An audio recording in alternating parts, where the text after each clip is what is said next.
Halo Konuma, selamat datang di podcast Satya Bakti Polda Sumatera Utara dengan saya Ibtu Yunifrida dan rekan saya Bribtu Gendis Purba. Nah, Kawan Humas, hari ini kita kedatangan seorang narasumber yang sangat menarik nih Bu. Betul. Menarik perhatian karena ini berhubungan dengan baru-baru ini Polsek Medan Barat, Betul. Polrestabes Medan, di bawah naungan Polrestabes Medan, Polda Sumatera Utara itu menemukan bayi yang baru lahir. Betul. Yang kebetulan ini ya ditemukan dengan keadaan yang cukup mengkhawatirkan gitu. Kita langsung tanya-tanya aja lebih lanjut ya Bu ya kepada Ibu Kapolsek Medan Barat, Ibu Kompol Andria Rosa Piliang. Ya. Halo Ibu. Halo Ibu. Selamat pagi. Selamat pagi. Luar biasa ya Bu. Betul, Ceria ya pagi ini ya Bu ya. Jauh ya Bu ya. Lumayan ya Bu macet. Ya lumayan. Abis strong point pagi, Langsung ke sini. Strong point pagi loh, Kapolsek pas strong point pagi kalau di Polda Sumatera Utara. Langsung datang untuk memberikan informasi ya Iya. dan berbagi pengalaman kepada kawan humas, terlebihnya untuk Polri ya ke depannya. Betul. Langsung aja ya Andis ya. Iya, Bu. Nah, bagaimana sih kronologi awal mula ditemukan bayi tersebut Bu? untuk kronologi awal mulanya bayi itu ditemukan, jadi berawal dari ada laporan masyarakat. Jadi laporan masyarakat, dia melapor kita kan, kita ada setiap kelurahan itu kan ada babin kamtipnas kita. Nah, laporan bahwa ada bayi yang ditemukan di atas becak motor. Jadi langsung kita dapat laporan itu, laporan ke SPKT. Kebetulan pada saat itu juga saya posisi masih di kantor karena memang setiap hari Polsek mengadakan operasi 21, jadi kita sampai malam, sampai pagi malahan. Nah, kita langsung ke TKP. Pada saat di TKP, posisi anak itu sudah diamankan sama warga setempat, yang terutama yang bayinya ada ditaruh di depan rumahnya. Kan becak motor itu posisi di depan rumah warga. Pada saat saya melihat bayi ini posisinya kondisinya memang kelihatan tidak stabil, tidak bersuara, juga badannya dingin karena cuman ditemukan memakai daster sama gurita saja. Berarti ibaratnya situasinya memang mengkhawatirkan ketika ditemukan ya Bu ya. Tidak ada suara sama sekali di situ. Karena saya juga naluri seorang ibu, Betul. saya melihat seorang anak, kan, apalagi ini anak kecil banget, 2,6. Oh, berarti bisa kita simpulkan bahwa ini memang baru lahir langsung dibuang lah ibaratnya oleh ibunya gitu. Gitu kan. Jadi saya melihat kondisi itu, langsung saya bawa ke rumah sakit yang terdekat.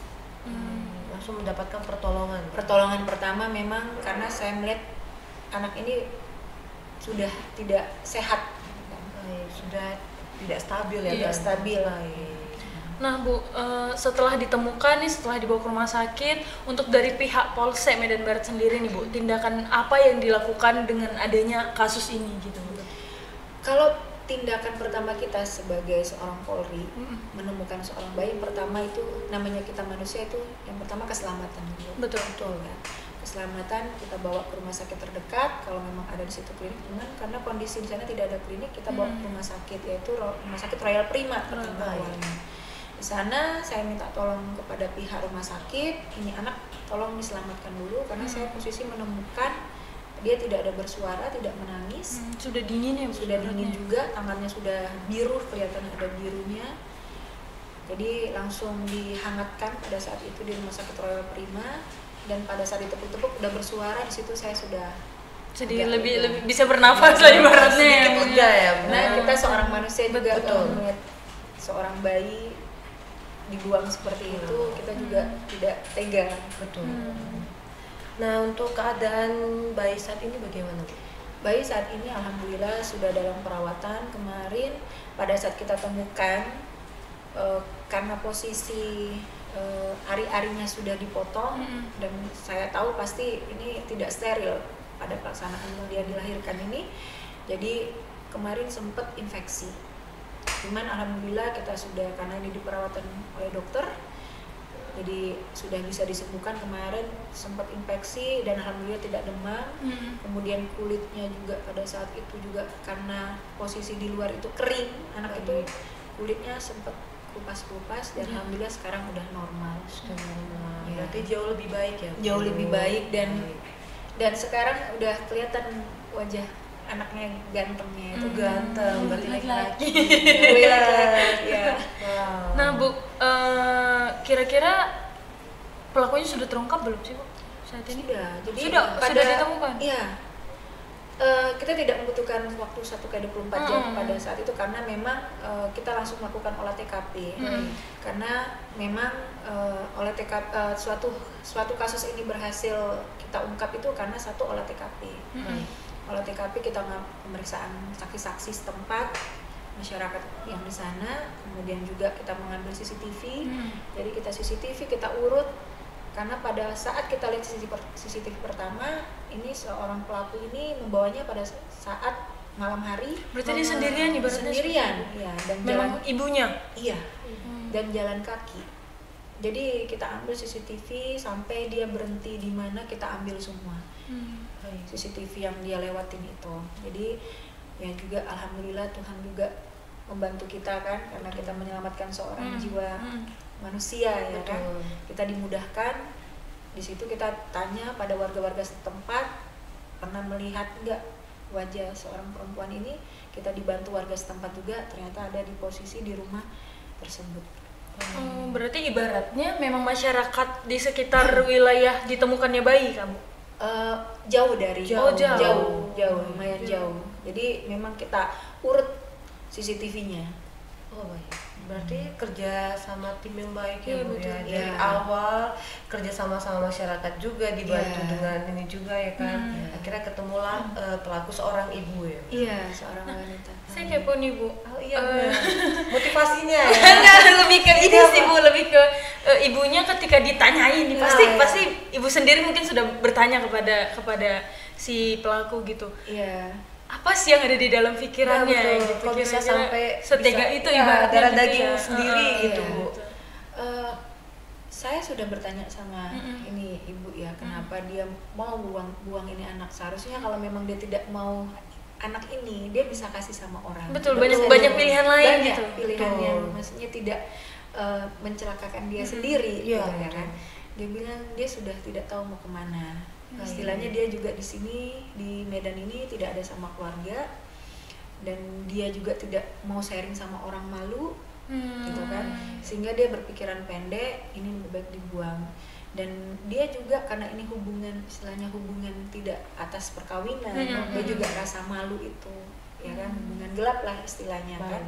Dari keluarganya dia tutupi, dari pihak tempat dia kerja juga dia tutupi, sama lingkungan sekitar dia tinggal. Nah itulah yang membuat dia memberanikan diri dan melakukan tindakan ini untuk dibuang, daripada dia mungkin karena dia bisa mau sharing sama siapa karena posisi dia sendiri. Nah ini juga bisa jadi awareness untuk kita juga ya, ibaratnya seperti itu gitu, untuk bisa lebih mengerti, untuk bisa lebih memahami apa yang seharusnya kita lakukan sebagai seorang perempuan. Berarti berani berbuat, berani bertanggung jawab. Seperti itu. Nah tadi kan Ibu menyampaikan kalau tidak sampai 1x24 jam kejadian tersebut terungkap. Nah bagaimana respon dari masyarakat saat itu Bu? Kita tahu kan itu waktu yang singkat ya. Ya karena kalau dalam hati saya, kita kerja itu kan keikhlasan. Ya kan? Orang melihat keikhlasan itu kan bisa dilihat orang lain juga, karena masyarakat juga melihat ini kasus ini seorang bayi. Masyarakat sangat memberikan kita motivasi untuk kasus-kasus selanjutnya. Mudah-mudahan kita bisa mengungkap juga sama dengan kasus-kasus lain selain kasus pengungkapan bayi ini. Kita diapresiasi, termasuk kemarin dari komisi Kak Seto juga mengucapkan terima kasih kepada kita gitu kan, dengan kita cepat menangani keselamatan bayi ini. Juga masyarakat juga banyak itu yang DM ke kita, terus itu yang datang ke kantor juga kan, mengapresiasi dan ingin mengadopsi anak ini.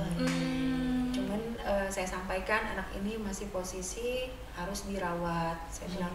Dan saya juga tidak mau nanti kalau memang ada yang mengadopsi itu hanya untuk mereka untuk menyenangkan diri aja, tapi tidak melihat masa depan ini anak. Betul sekali. Namanya mengadopsi anak itu kan pekerjaan seumur hidup ya Bu. Di ini aja, tulis di surat aja gitu kan, tapi kan ini masa depan anak ini harus kita pikirkan. Lebih ke tanggung jawab ke depannya Tanggung ya, jawab Bu. ya. Dan ini kami koordinasi juga sama dinas sosial. Kemarin juga dari komisi Kak Seto itu juga menyampaikan kalau memang nanti ada yang mau adopsi, nanti bisa minta bantuan mereka untuk dilakukan survei dan ibaratnya juga tes screening ya, psikologi. Bu, Iya, untuk sudah layak nggak untuk mengadopsi ini anak, istilahnya ini anak ini sudah jadi anak kapolsek ini anak kapolsek gitu kan. Jadi saya juga karena saya juga yang menemukan, saya juga harus mempertanggungjawabkan masa depan ini anak, jangan sampai jadi dia akan memiliki orang tua yang salah. Betul sekali. Semoga dia menemukan yang paling baik Iya, di antara yang terbaik ya. Banyak anak ini kan tidak salah dia. Iya, betul Dia juga sekali. tidak diinginkan untuk dilahirkan. Dia juga Betul. nggak minta, ibaratnya Iya, kayak tidak gitu ya, diminta Bu. kami dilahirkan kata dia kan. Ya itulah karena jiwa kita manusia, kemanusiaan kita, ya saya benar-benar nanti memilih sekali untuk siapa yang adopsi. Nggak haru ya, Bu. Ini agak agak terhenyu gitu ya. Nah, yang selanjutnya nih di sini agak melenceng. Iya, nggak kita Agak geser singgung sedikit. jauh gitu pembahasannya gitu. Betul. Nah, kita tahu kan Ibu seorang polwan, Ya. di mana-mana ya gimana ya kalau memimpin suatu polsek gitu ya prioritasnya itu pasti Polki ya Bu ya. Iya. Apalagi polsek di Polrestabes Betul, gitu ya. kota besar. Kota Nah, besar gitu. bagaimana sih Bu cara seorang polwan Bu untuk memimpin anggota di mana ya anggota Ibu pasti prioritasnya laki-laki ya. Lebih banyak gitu. polisi laki-laki. Boleh sharing mungkin ke kami ya Bu ya. Jadi memang di Polri ini kan 75% kan laki-laki ya. Betul. 25% itu polwan. Cuman di polsek saya kebetulan juga ada polwan, ya tidak banyak juga. Jadi cuman bisa tidak sampai seperempatnya. Jadi untuk menghadapi polwan dan polki ini memang caranya berbeda. Betul. Jadi kalau polwan itu kan lebih halus kita Iya. menghadapi mereka gitu Betul. kan.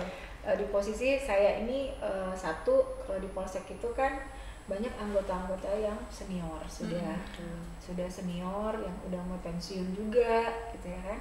Dan saya posisinya umurnya masih pertengahan dinas lah istilahnya, belum sampai kita tahu dinas ini bagaimana. Nah di situ saya memposisikan diri, saya harus menghadapi laki-laki dan perempuan, itu yang pertama. Yang kedua saya menghadapi yang di posisi ini senior dan masih ada yang junior. Okay. Intinya kalau kita menghadapi anggota, kita menghargai dulu mereka. Satu, kita menghargai. Kedua, kita percaya sama mereka. Mau itu laki-laki sama perempuan. Cuman kalau laki-laki ini jiwa saya harus jadi laki-laki, karena biar mereka terbuka sama kita yang perempuan. Jadi ada laki-laki dia kalau nggak dia perempuan, dia akan membatasi diri untuk sharing ke kita. Nah di situ saya menempatkan diri, ya saya harus jadi laki-laki juga, setengah laki-laki lah istilahnya gitu kan. Apa yang mereka sering bicarakan gitu kan, saya harus seperti laki-laki. Dan tindakan saya juga kalau memang mereka salah, walaupun saya perempuan, saya pun harus tegas gitu. Ada di sisi lain saya juga di posisi kalau kita lagi tidak tegang, jadi kita juga bercandanya ya bercanda gitu kan. Pada saat kita kerja serius ya serius. Gitu kan. Yaitu jadi pinter kita ini untuk aja menyesuaikan situasi gitu kan, dan juga siapa yang kita hadapi. Betul. Berarti santai tapi ada batasan Iya, gitu ya Bu ya. Jadi nggak boleh juga terlalu tegang ya Bu. Iya. Nanti anggota jadi stres semua ya kan Bu. Baik. Nah Bu, kita udah dengar info nih kalau Ibu memang baru menjadi Kapolsek Medan Barat gitu Bu. Ada nggak sih Bu inovasi yang akan dilakukan ke depannya untuk bikin Polsek Medan Barat tuh beda sama polsek-polsek yang lain di Polrestabes Medan gitu? Ya karena Polsek Medan Barat ini istilahnya di jantung kota ya. Betul Bu. Di situ tempatnya macet, Iya. di situ tempatnya juga wisata ada, tempatnya juga untuk healing juga ada di sana, ya, betul. gitu ya kan. Jadi kita memang mengajak ke masyarakat karena sekarang ini zamannya udah Gen Z, gitu kan, yang mana medsos ini sangat berpengaruh ya di institusi manapun. Jadi bagaimana caranya setiap kegiatan kita harus aktif juga di medsos, Media kan? sosial. Ya media sosial, sehingga masyarakat juga terbuka sama kita. Betul. Nah, jadi apapun kejadian gangguan Kamtipmas memang bisa kita sharing di medsos, terutama di Polsek Medan Barat. Kita ada medsosnya, gitu kan. Nah itu satu inovasi kita, yaitu di medsos kita terbuka, dan kita juga berkolaborasi dengan Forkopimcam, melibatkan seperti selebgram gitu, karena kan sekarang ini selebgram di Kota Medan kan lumayan banyak. Ya, dan mereka masuk ke anak-anak Gen Z ataupun ke generasi milenial, generasi yang sebelum-sebelumnya juga masuk gitu kan.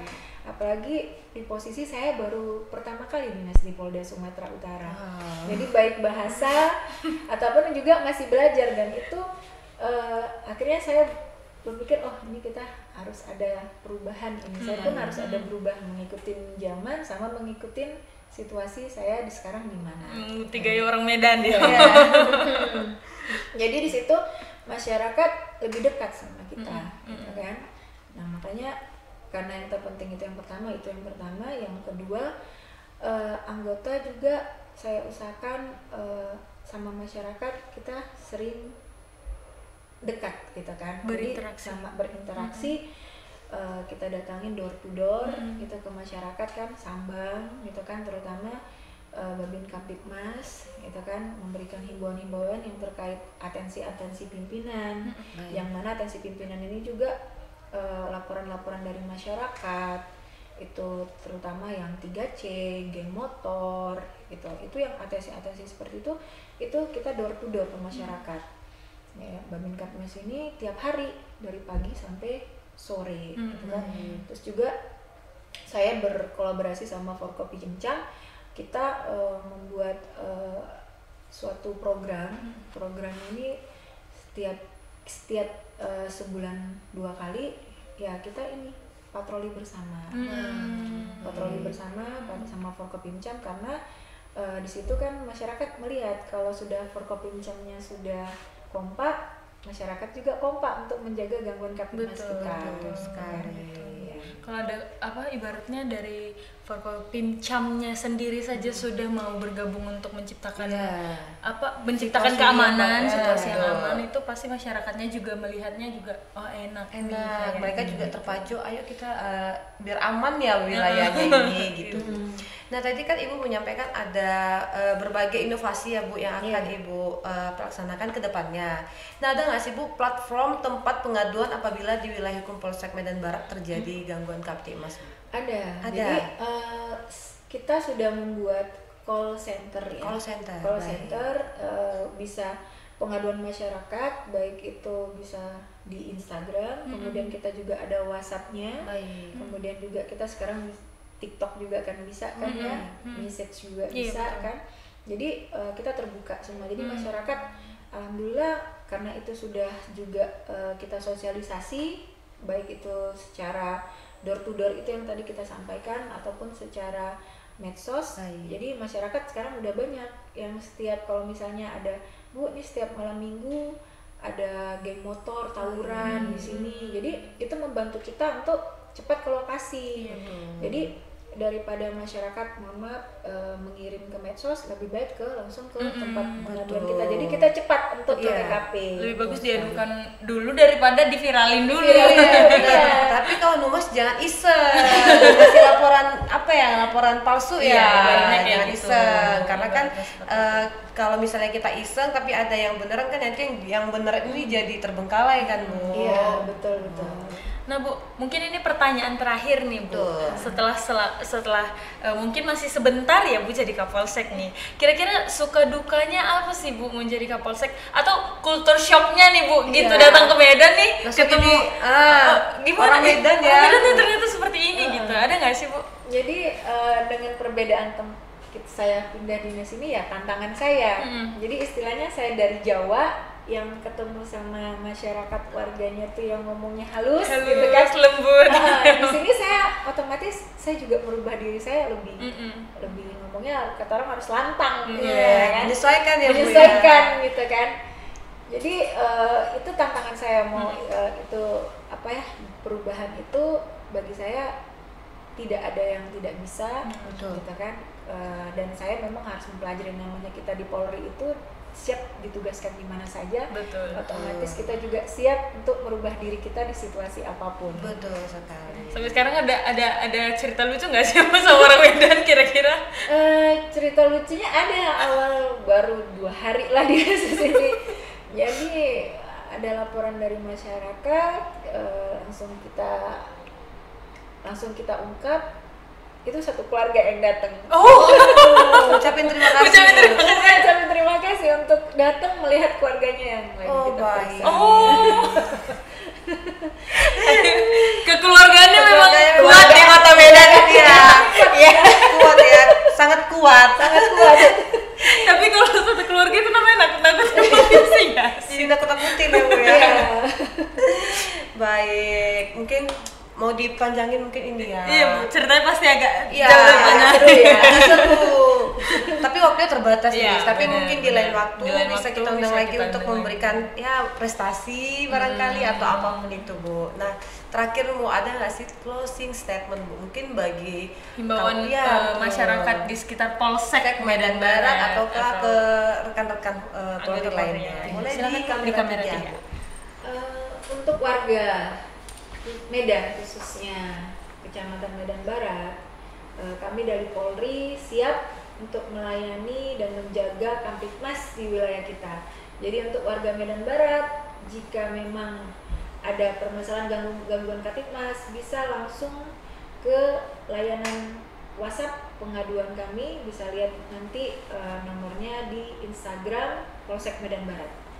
Dan kami sebagai anggota Polri yakin dan percaya kalau masyarakat percaya sama kami. Terima kasih. Kita tapi yakin dan percaya ini kalau nih, masyarakat percaya sama kita. betul. Gitu, Tapi biasa. ngemeng-ngemeng kemarin ibunya baru ulang tahun. Oh iya. Ya, baru bertambah usia. Kedepannya semoga panjang umur, sehat Amin. selalu, sukses ya Bu karirnya Semoga kedepannya. karir dan prestasi Polsek Medan Barat bisa Makin ini ya. Makin terangkat lagi. betul. Karena kayaknya kemarin itu kalau nggak salah kita Kapolsek Medan Barat juga ya? enggak, yang upload selebgram Kota Medan itu loh Bu, itu Polsek Iya. Medan Barat kan Bu? Iya. Iya benar. Certified. Memang betul-betul mengetahui apa ya zaman sekarang itu Betul. zamannya apa gitu. Iya, Luar biasa ngikutin nih ya, Kapolsek nih. ngikutin ya, Semoga betul. personel Polsek Medan Baratnya bisa mengikuti ibunya Ya, yang amin, semoga. Jadi prestasinya makin banyak lagi ya. yang gadget banget nih kayaknya Betul. gitu. Nah Ibu terima kasih Ibu Terima sudah mau kasih. hadir sharing-sharing pengalaman sama Amin, kita. semoga- Semoga kedepannya lebih sukses Iya, lagi. lebih sukses. Amin. Nah kalau Mas demikian perjumpaan kita pada hari ini. Saya Ibtu Yeni Frida beserta rekan saya Bribtu Gendis Purba. beserta kru yang bertugas pada hari ini pamit undur diri. Terima kasih dan Salam presisi.